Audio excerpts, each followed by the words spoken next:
Hey everyone, ready to jump into a topic that might seem kind of basic at first? Oh, yeah. I think everyone's familiar with things moving in circles. Exactly. But trust me, there's a lot more to it than meets the eye. We're Yeah. talking uniform, circular motion things moving in a circle at a constant speed. Sounds simple enough, right? Yeah, but the deeper you go, the more interesting it gets. We've got this website here all about physics simulations. Cool. I love a good physics sim. Right. And it's got this whole section breaking down the formula for acceleration in this type of motion. Okay, acceleration. Now we're talking. Yeah, but don't worry, we're not going to get all bogged down in equations and stuff. So what are we going to do? We're going to focus on the WHY. Why does this matter? How does it connect to things you see every single day? So like the real world stuff. Exactly. Yeah. So first things first, how do we even define uniform circular motion? I mean, it's kind of in the name, right? Yeah, but it almost seems contradictory. It's like saying moving but not moving or Yeah. something. Yeah, I see what you mean. It's moving, but in a circle and at a constant speed. Okay, so picture this. Yeah. A car going around a roundabout. Perfect speed. Not speeding up or slowing down at all. Easy enough to picture. But it's definitely not moving in a straight line. So Yeah. that's the core of it. Constant speed, BUT, constantly changing direction. Gotcha. But my question is, why is that considered acceleration? Like, my brain wants to say constant speed means no acceleration. Yeah, that's a pretty common misconception. We have to remember that acceleration really means any change in velocity. In Yeah. velocity, that includes both speed and d direction. So since the car's turning all the time, its velocity is always changing, even if the speed stays the same. Precisely. So even though the car's speed is steady, that change in direction, that's where the sneaky acceleration is hiding. You got it. And the website we're looking at today has this really cool interactive simulation that shows you exactly what's going on. Nice. It shows these things called velocity vectors. They show the speed and direction at different points as the object moves in a circle. I'm guessing those vectors change direction as the object moves, right? Exactly. The direction of the vectors keeps changing, but du fait, the length of the vector that represents the speed stays the same. So is the difference between those vectors important, what's called delta V? You're right on the money. That delta V, it always points toward the center of the circle, and that, my friend, is the heart of what we call centripetal acceleration. Centripetal acceleration. So that's the acceleration that keeps the thing moving in a circle. You got it. It keeps it from just going off in a straight line. Okay, so to summarize, we have an object moving at a constant speed in a circle. But because it's turning, it's constantly accelerating towards the center of that circle. Perfect summary. So there's got to be a formula for all of this, right? Of course. And it's actually a lot more intuitive than you might think. The website breaks down the entire derivation step by step, and it all relies on simple geometry and how we define speed. I'm all for keeping it simple. Me too.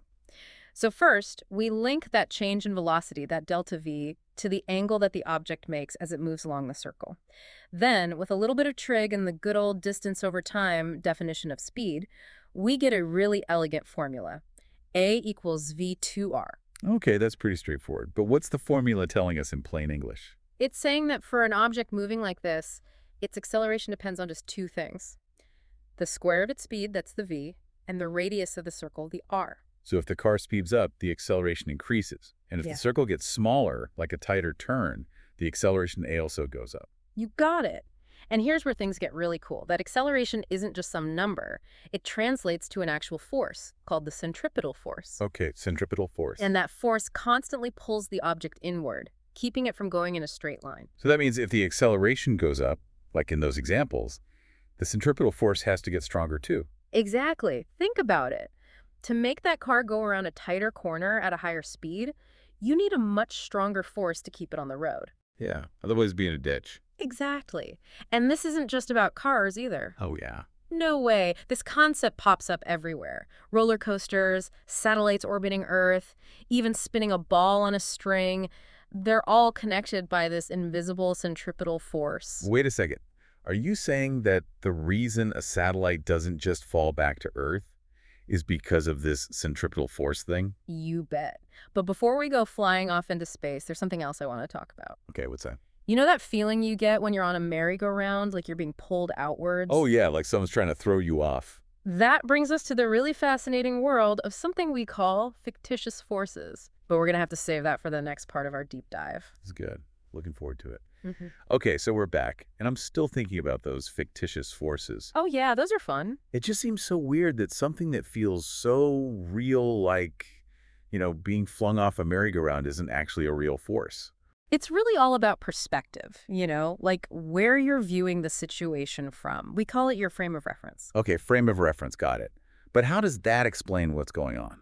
Well, think about astronauts, right? Floating around in a space station. Okay, I'm picturing it. From their point of view, they're just hanging out, weightless and totally still.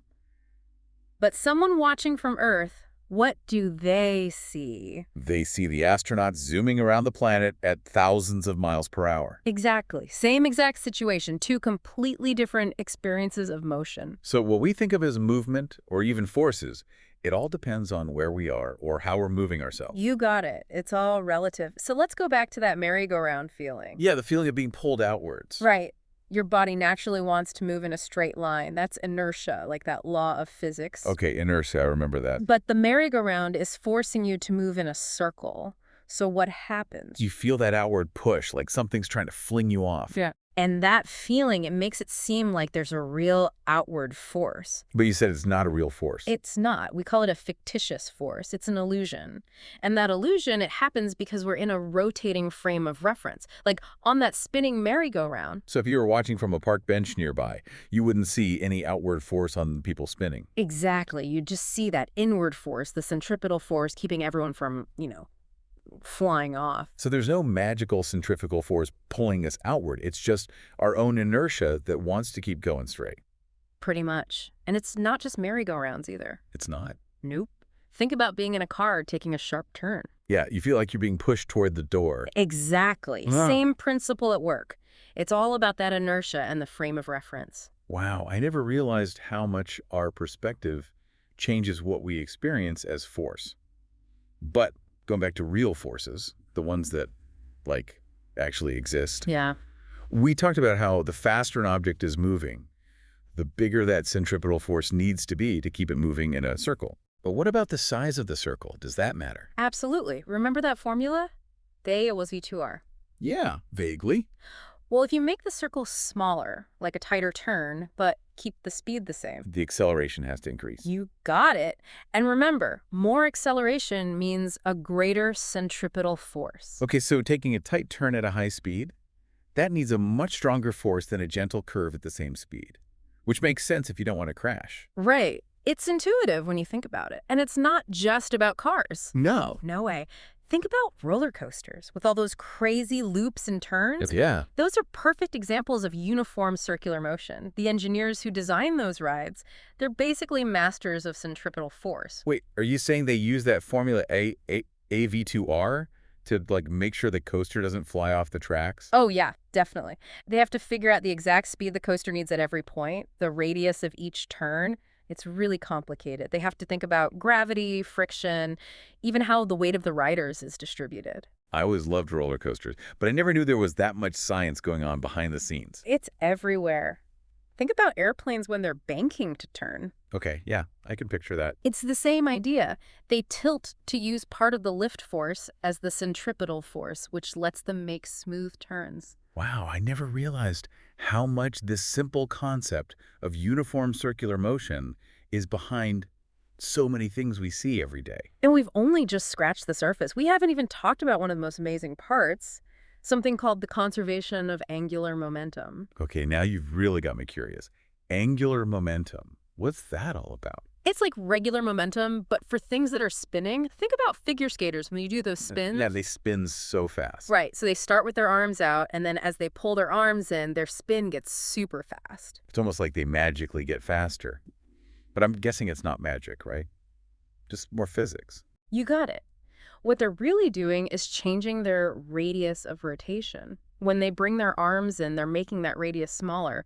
But something called their angular momentum that stays the same, it's conserved, just like energy is conserved. So to keep things balanced, the speed has to increase when the radius decreases. Precisely. They're not actually creating more speed, they're just kind of rearranging it. So by using this physics principle, they could pull off those crazy spins. Exactly. I am seriously never going to look at spinning objects the same way again. So we've got this invisible force, that centripetal force, keeping things moving in circles. And now we have this whole other concept, angular momentum, affecting how fast things spin. It's a lot to take in, right? And we've really only touched on the basics. There's so much more to explore, like the physics of how planets orbit, or even how those mind-blowing black holes spin. Whoa, now that's getting advanced. Yeah. I'm starting to see that there's so much more to this than I ever imagined.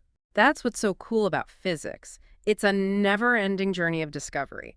It shows you how everything works, from the smallest particles to, like, the entire universe. Well, before we go any further, I think it's time to give our listener a little something to think about, a puzzle. Ooh, I love a good physics puzzle. What do you have in mind?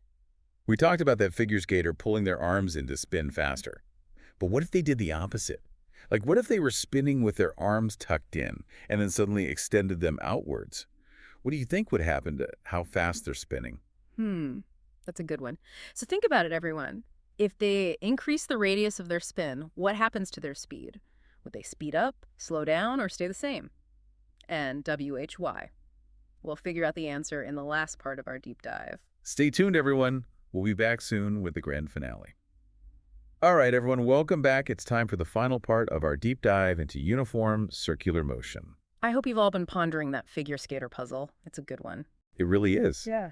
So, remember how when a skater pulls their arms in, they spin faster because their angular momentum stays the same, but their radius of rotation gets smaller? Right. And since angular momentum is dependent on both how fast they're spinning and the radius. To keep things balanced, when the radius gets smaller, the speed has to increase. Exactly. Okay, so if we have them extend their arms out instead, that increases the radius, right? Yep. So shouldn't their rotational speed do the opposite? Shouldn't they slow down? You got it. It's like the reverse of what happens when they pull their arms in. When they extend their arms outward, they're increasing the radius of rotation. And to keep that angular momentum constant, the rotational speed decreases. Wow.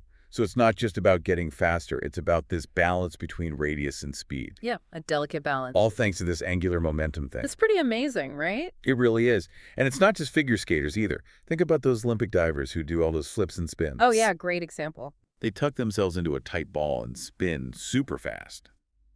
But as they extend their bodies to get ready to enter the water, they slow down their rotation. It's physics in action. They're basically choreographing their moves using physics. Pretty much. We've talked about a loco in this deep dive. Yes. We started with that car going around a roundabout. Then we got into those crazy fictitious forces. Yeah, and now we've explored this really cool concept of angular momentum. It's been a wild ride through the world of physics. It really has. But before we finish up, I think it's time to give our listeners one last thing to think about, something to really spark their curiosity. Always love a good brain teaser. Lay it on me. Okay, so we've mostly been talking about things moving in circles at a constant speed. Right. Uniform circular motion. But what about situations where the speed isn't constant?